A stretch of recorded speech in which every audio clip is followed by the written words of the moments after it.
Very good evening. Thank you very much for having me here. I would like to specifically thank the Honorable Minister Andrew for spending almost a better half of a day with me and sort of welcoming me and explaining to me how Australia works, especially on the skill side of things. So really appreciate your time. I'd like to also thank the Honorable Member of Parliament, Warren, who's here, Justin, who's also here, and Karishma. Thank you very much for hosting me. Wonderful place, historical building. Let's wait and watch whether democracy is really working or not. Interesting times we live in. So if Praveen has not done his job in convincing all of you, I'll take another shot at it. So I'll give you 3 specific reasons why you should look at Andhra Pradesh. The first one being is we have a leadership with a track record. So for those of you who don't know Mr. Naidu, this is his 4th term as Chief Minister. He's a 75-year-old young man. When you meet him, you'll understand it why I said he's young. He's very young at heart. He comes with abundance of energy. But what makes it different this time around is he's backed with a young team. So 50% of the legislatures are first-time MLAs. 17 out of the 25 ministers are first-time ministers. So he's backed with a very young team with a lot of fire in the belly to get things done. And that's what makes it different. And Mr. Naidu is the reason why Hyderabad is what it is today. And people were kind enough to give him an opportunity to build a legacy all over again. And he's now doing it with the new Andhra Pradesh, divided Andhra Pradesh. The second reason is speed of doing business. And I can give you 2 specific examples of it. One, I'm sure all of you have followed the Google's announcement. It's the single largest FDI investment in Indian history, and it's landed in Visakhapatnam. It's a greenfield data center that's getting built out there, and it's not only the data center, it's the whole the landing station, the sea landing cable station that's coming out there. And we are really excited about building the entire ecosystem. I've had an opportunity to meet a few of the data center developers here in Australia, and I've had the opportunity to invite them to Visakhapatnam. But we're really excited to build a larger ecosystem. And we got all this done in 13 months, which is 1 month more than what we agreed with Google on. And once we agree to work together, it's no longer your business, it's our business. And first thing you'll see getting created is a WhatsApp group. We love WhatsApp. So WhatsApp group gets created on a daily basis. We actually review these projects. So I'm on good 25 groups now. On a daily basis, projects are reviewed. There's an update that goes out from my office and the respective ministers, because these are all cross-functional. So one example is Reliance is investing big into CBG, compressed biogas project, where they're making compressed biogas from Napier grass. And I have the energy minister on the group. I have the minister for revenue, which is land, on the group, because they're going to take land on lease from government and actually want to grow grass. And on a daily basis, the project is updated, and if they don't update, then I get involved and said, what's the status update, where are we, what's the target, where do we stand? Another example of speed of doing business is the work that we've done with ArcelorMittal. ArcelorMittal is building India's largest steel plant, south of Visakhapatnam. And again, we got this done in 15 months. So from the day we agreed, to agreeing on the incentives, getting the land done, environmental hearing, getting all the clearances. So this is not MOU. This is grounding. We are not here to sign papers. We are not here to do MOUs. We actually want to deliver on the field. So the 120 billion that was actually explained, and the marquee brands that are coming to invest, are all being grounded in our state. And the 120 billion have been agreed upon only in the last 16 months. So that's the pace at which we are moving in Andhra Pradesh. And if there's one thing that I can compete with the other states on, it's going to be speed of doing business. So in the past, you've heard of ease of doing business. So now we mean speed of doing business. There were days when we've cleared proposals in 3 days. So there are 3 layers where they get approved. One is SIPC and SIPB, and then the cabinet. It happened in 3 days. So that's the pace at which we're willing to work, and we're really excited of getting your business done in Andhra Pradesh. The third reason The third reason why you should consider Andhra Pradesh is we are a startup state. We are hungry. We are eager to get things done. And we can get things done as of yesterday. And as a political establishment, we are a regional party, but then we have national interests at heart. So we believe that we can positively influence policy at the federal level, which I believe which is good for the nation. And in the whole process, Andhra Pradesh has the first mover advantage. And this is not the first time we're doing it. We've done it in the past with privatization of airports, deregulation of the telecom sector. Mr. Naidu led the initiative around digital currency. And now we've done that in data centers. So we positively influence policy. And that's something that we can do. And that's what makes us very unique and different from other states. I'm sure quite a few states are eyeing for your investments. And I think it's very good. I always believe that if states compete, India wins. And that is the new India that we're talking about. And it's exciting times under the leadership of the Honorable Prime Minister Shri Narendra Modi ji. Delivering the $30 trillion target will be done. No second thoughts about it. And in the process, Andhra Pradesh will be a $2.4 trillion economy. And as a state, we are leading a lot of the initiatives of Government of India from the front. So I'll give you an example. Labour reforms. We are specifically asked by Government of India whether we can spearhead. Out of the 9 reforms, we got 8 of them done in 15 days. 1-5, not 5-0. So we got it done. And the other one in the next cabinet, we're going to actually clear it. So we are leading from the front in terms of reforms. And Mr. Naidu believes that we should support reforms because that's the only way we can remove the shackles of bureaucracy on the state growth and governance.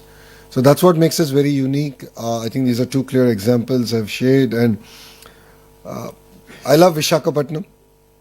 For people who are familiar on the Indian territory, if Bangalore were to marry Goa and have a child, that will be Visakhapatnam. It's best of both worlds. It's exciting space. The greater Visakhapatnam economic corridor is slated to be a $1 trillion economy. So we are already planning for it. After the announcement of Google, there's so much of excitement, energy that has come in.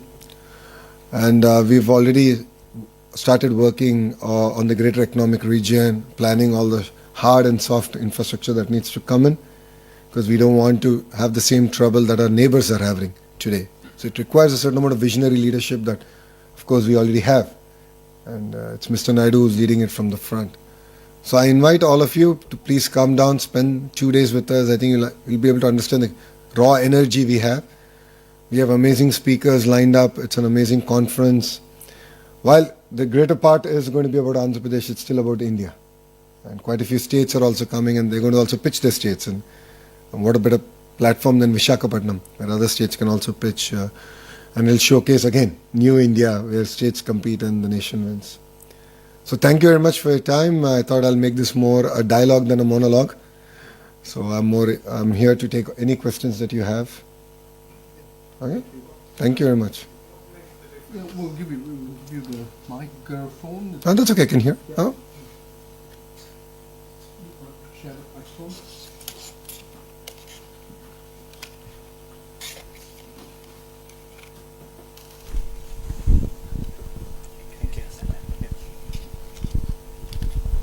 Sorry, I'm Shravan Kumar. How are you? Great. Yeah, so what makes the difference from the past government to yours? Because the pain I had personally with the investment so-called with the previous government, and then I lost my father, been fighting with legally, politically, everything. What makes the difference with your government then? Well, people have spoken. We won 94% of the seats we contested. Yeah. It's a clear mandate given to us to create jobs. And we actually we made a promise that we're going to create 2 million jobs in 5 years. Yeah. It's a very bold promise, and that's why I'm here. That's what brings me to Australia. And I think day after tomorrow, the Honorable CM is going to UAE. We've done roadshows in Singapore. I was in London. We've done some very exciting work there. But see, one thing if you notice is that yes, there was a little bit of pain in the last 5 years, but the policies that we created, or companies that landed in Andhra Pradesh between 14 and 19, Kia and few others, though they had challenges, but none of the incentives or the policies that we came could be overturned. Because whatever we do, the policies that we come out, have a strong institutional framework that stand the test of time and politics. So this is Mr. Naidu's fourth term. It's not his first term. He's a very seasoned politician. He understands the importance of system policies and ability to implement them. So if you've seen it in the past 10 years, 9.5 years of his, between 1995 to 2004, and then 14 to 19, and now, it comes with strong backing and policies. So that's what really helps. And the mandate is clear, 94%. I mean, it's with a lot of humility we take that, and we are here to deliver on our promises, which is to create jobs. And in the process, we'll end up creating a vibrant economy called Andhra Pradesh. Thank you.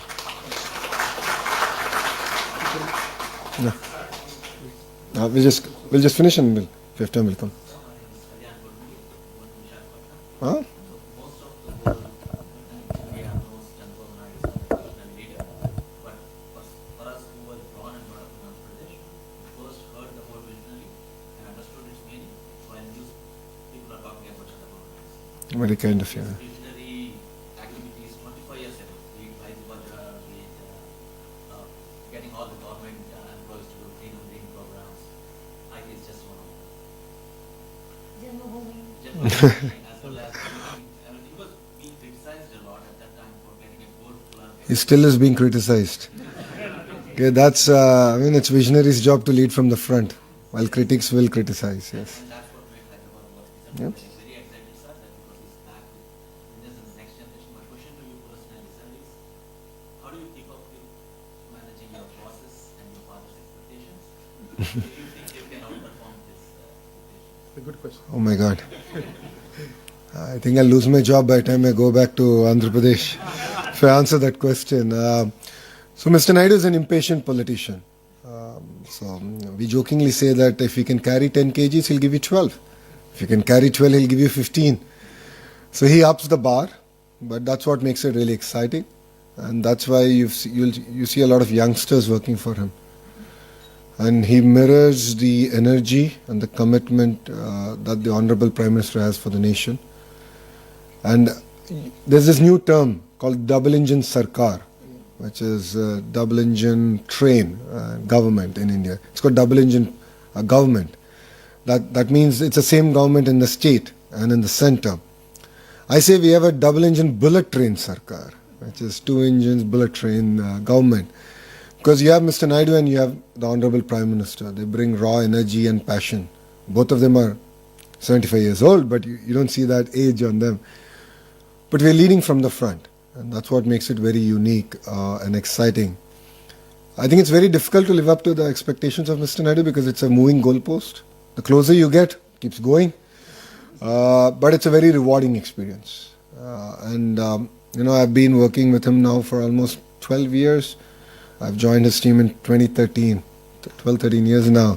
It's been an exciting journey. It's been extremely rewarding because all the hard work is now paying off. An example of it is Google.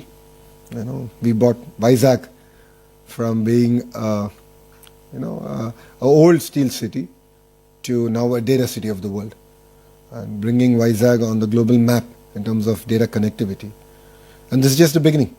When he set the goal of doing 6 gigawatts, when I came up with the policy, a lot of the critics said, you don't even have 6 megawatts. So where are you going to get 6 gigawatts of data center? Here we are, 16 months later with 1.5 gigawatt signed, close. So SIFI 500 megawatts, a gigawatt of Google. And rest assured, I think in the next 18 months we'll finish 6 gigawatts. So that's the kind of energy that's there. And one of the reasons we're able to do it is, again, it's end-to-end, right? You saw the presentation where we spoke about renewable energy, world-class talent, and then, of course, the ecosystem. So renewable energy is big in Andhra. So we have the solar, wind, the pump storage, hydro projects that's going to power all these data centers. So I think that's what makes Andhra Pradesh very unique, because we can offer an end-to-end solution. that I believe majority of Indian states cannot. So, thank you.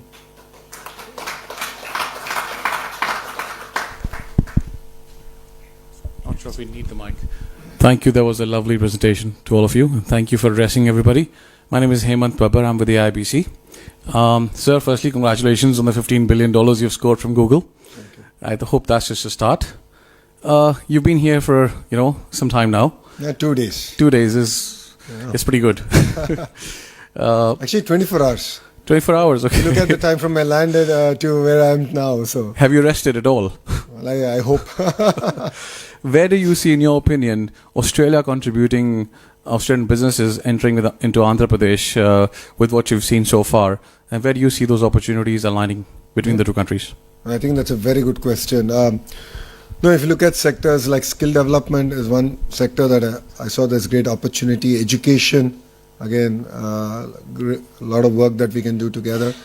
Mining is a sector, of course, it's a natural sector for both Andhra Pradesh and Australia to work together. Parallelly, I've seen agri-tech as one of the areas that we can possibly collaborate. Today when I had a lunch with a few of the CEOs, one thing I said in agriculture is it's not just about wheat and corn. There's a lot more innovation that we can do around horticulture, sectors like mushroom, which today don't exist in Andhra Pradesh. So agri is a very, very big sector for us to sort of focus and collaborate. You do have a vibrant startup ecosystem.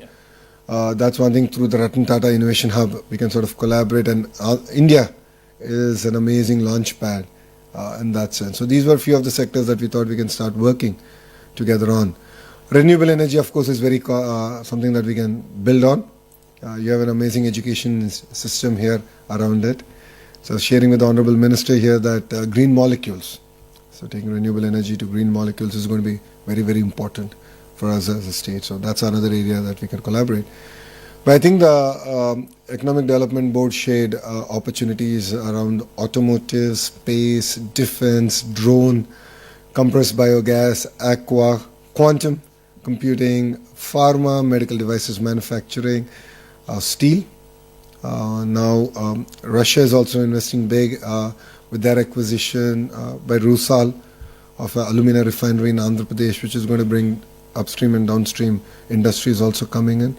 So I think Andhra Pradesh in that way is opening up across sectors, and that's what will make us very unique compared to other states in India. Thank you, sir. Lovely. Thank you. It's a very long answer for a short question. Welcome to Thank you. Welcome to Australia, sir. My name is Vish Vishwanathan. I am from Australia India Business Council, working with Mr. Irfan. As we have industry chapters. I'm very proud to lead this chapter called Make with India, encouraging Australian companies to make with India. It is basically implementing Prime Minister's vision of Make in India. So we want to implement that in Australia. So definitely it's a very welcome, that your visionary program for Andhra Pradesh. I mean, what we would like to suggest is, apart from the sectors one of the promising sectors which is definitely there is the health and pharmaceuticals. And then also defense and security is another area which a lot of potential is there. And the third one is the sports. As you know that Australia is also, we're going to have the Olympics, and there are many other games going to be happening in Brisbane. So there's another sector which you may like to consider. So together, as to assist you from Make in India point of view, we are there to assist you. No, thank you for bringing up sports. I believe that's very important. It builds a lot of character and resilience. I'm getting an opportunity to meet quite a few of the universities and understanding the sports program. A few of them who are very specialized on sports, and I'm looking at actually bringing them to Andhra Pradesh and trying to build the entire ecosystem. Because as you know, India is predominantly about cricket, and we want to go beyond it. And that's one area we are looking forward to collaborating. Defense, the Economic Development Board presentation had defense as one of the focus areas. You'll be seeing announcements coming soon in that sector also. So we are very focused on that. And I believe on the power of clusterization, where vertical and horizontal integration is going to happen, where I believe that the ecosystem has to be should be built within a certain amount of radius, and it should be end to end. It shouldn't be sporadic. It shouldn't be about just one company. So whenever I meet a Fortune 500 company, the question they ask is, "What can I do for you?" I'm like, "Give me a Rolodex of all your suppliers, because I want to go chase them. Then you'll have no other opportunity but come to Andhra Pradesh." So this is something I've asked quite a few of the companies, and they were gracious enough to give it to me. And now we're building that. We're doing that across defense, we're doing it across aerospace, we're doing it across space, because there's a lot of private launch pads coming. So that's the vertical bit. And the horizontal bit, which I shared with the Honorable Minister today, is education, skills, testing. All this has to be common infra that we provide. So that's where I believe in the power of clusterization, and each district, which is the administrative unit in India, should be focused on one specific thrust area and build competencies around that. So that's what we're doing in Andhra Pradesh. And I believe that's what will make us unique compared to other states in India. Wish you good luck. Thank Thank you so you. much. Maybe we'll take 2 questions more. Yeah. Yeah? Ladies first. Okay. No, ladies first. Ladies first. Thank you, sir. It's very nice to hear a lot of insights. Myself, Dr. Tanima Banerjee, I'm a young scientist. I'm very much interested towards the women in STEM. I just wanted to know what are the opportunities in Andhra Pradesh in women in STEM, and if there is any scheme, and what are the new opportunities for the entrepreneurs, those who wants to connect with Andhra Pradesh government, and a lot of student exchange program and many other schemes if it is. So would like to hear from you, sir. Oh, thank you. Thank you for bringing this up. For me, gender parity is very, very important. So we are actually are starting it from kindergarten. I've already done a bit of work in school education, where first grade, second grade textbooks, when you have household chores in that and their pictures, they only have women doing it. So we've changed it. We've made it 50-50. Sorry men, you have to pitch in. You have to clean up. So I believe in it. We're very passionate about it. And fundamental change happens through primary education. That enables, when you bring about these changes, it enables also women an opportunity to think beyond the traditional sectors. Historically, Andhra Pradesh has done better with women in STEM. As a political party, we take a lot of pride and credit for it, because the founder of the party actually created a university just for women, which is in Tirupati. Padmavati University is just for women in Tirupati. So Andhra Pradesh that way has done far better than other states of getting women more into IT and STEM in extension. I think we can do a lot more. I agree, exchange programs are important, and we had again an opportunity to talk with the Honorable Minister and few of your other political leadership here to explore those. In terms of entrepreneurship, so that's where the Ratan Tata Innovation Hub comes. Today it was about a larger presentation, but Ratan Tata Innovation Hub is, the main hub is in Amravati, the main center, and then you have the nodes that are out in the major economic zones. They're all being mentored by industry. So the RTIH main hub is done by the Tatas themselves, one by Adani, one by JSW, one by Mega Engineering, one by Greenco, which is the largest renewable energy company in India. So that we got all of them to mentor, because it's not just about money. Especially for startups, they need mentoring, they need access to market. That's what we're doing. Yeah. And it's being led by a young IAS officer she's from IIT Kharagpur, who then went on to the Indian Administrative Service. So we've identified even administrative leadership that can support the political will to get things done. So we align that. So with the Ratan Tata Innovation Hub, it's just the beginning, because I think we're a month old in RTIH, but we have a clear trajectory in terms of what we want to deliver. So again, I believe that will make us different. So I also believe that if student exchange program can be happen, so Australian students could learn something new from the Indian students, and also Indian students can learn from the Australians. So this exchange will again will strong our bilateral relationship. No, absolutely. I get asked this question a lot. As an alumni of Stanford Business School, a lot of Indians ask me, why Stanford? How is it different from an Indian business school? And one of the thing I say is that, when you go to a different culture and when you're surrounded by people from different parts of the world, you tend to you appreciate things far better. Exactly. And you understand a lot of context with which questions are asked and the way people contribute to your classroom. And this is my first trip to Australia, and it's been now just over 30 hours since I've set foot on your soil, and I've learnt a lot. And I'm truly amazed with what Australia and Andhra Pradesh can learn and work together on. And on that note, I would also like to thank where's Calvin? There he is. I would like to thank Calvin and the leadership here in Australia for having me down. Honestly, if not for you, I wouldn't have made it this far.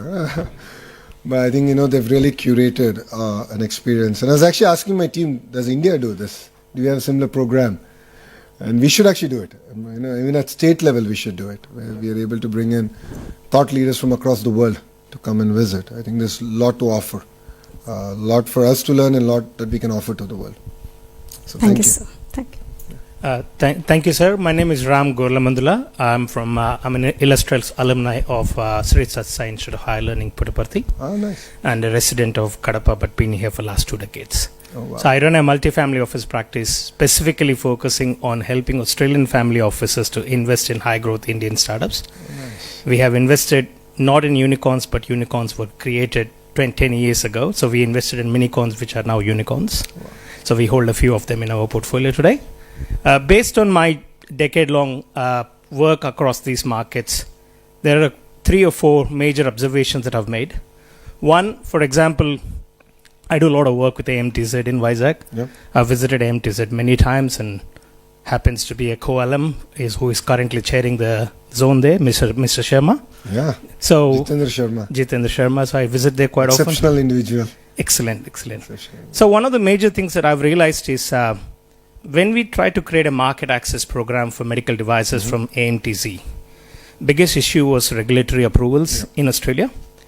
If there is any way, as a representative of the government, that you could actually create a representative office for TGA, Therapeutic Goods Administration, in AMTZ's office. Okay. So that medical device organizations and products that are manufactured in Vizag could actually comply with Australian regulatory approvals to fast track that. Something that regulatory agencies here have done very well with China in the last 3 decades. So same applies to building material industry. So there are organizations like Standards Australia, Master Builders Association. Many of them have operating representative offices in various parts of China. And because of that, if you go into any building material hypermarkets, the likes of Rees, Bunnings, so any of these supermarkets where you find building materials, you have a significant influx of Chinese products. And primary reason, because Australian regulators were called into those manufacturing clusters, so that manufacturers who are manufacturing there had significant insight of what is required to get a watermark certification for a Chinese tap to be sold in Australia or a Chinese lamp to be sold here. That is something which is currently missing with India. And more fundamentally, looking at Andhra Pradesh as such, something that we've done very well at Tat Capital is not to invest in India but invest in Bharat. Yeah. So Andhra is a real definition of Bharat. So and something that I share very commonly with many of my tech entrepreneurs here, Australian tech ecosystem is already significantly late in embracing Indian tech employment scene. So don't go and compete for talent in Hyderabad, Bangalore, Chennai, Mumbai, where it is significantly overcrowded. Go for new age cities like Vizag. Go for new age cities like Coimbatore. So on that note, may I be bold enough to ask you, sir, that you put a reference white paper in front of the government to say that to create an Andhra Australia Global Capability Center as a single center of excellence for all Australian technology companies to have a global capability center out of Vizag, so that every Australian company is based in a single city, and all these technology companies who are significantly late entrants compared to the Fortune 100 companies out of America are possibly discovering talent out of Bharat rather than hunting for talent out of India. Thank you.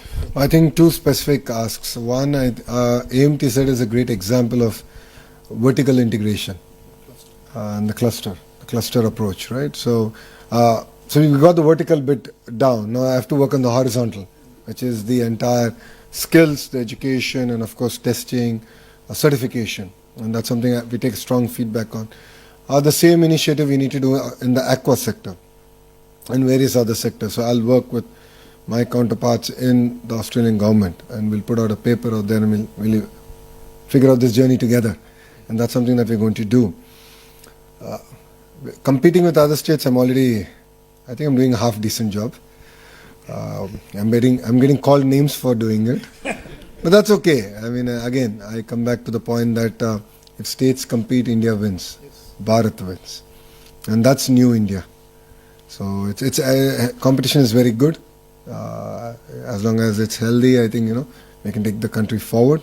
Makes us sharper, makes us hungrier, and states that are complacent will end up losing. And Andhra is not going to be one of the complacent states. If you know Mr. Naidu, and you know him better than me, so he's not going to let us be complacent. So my father rolled out Janmabhoomi and Aksharashmi from the ground. He's a college principal. Oh, wow. Unfortunately, he lost his college in previous government when they took away the government aided program.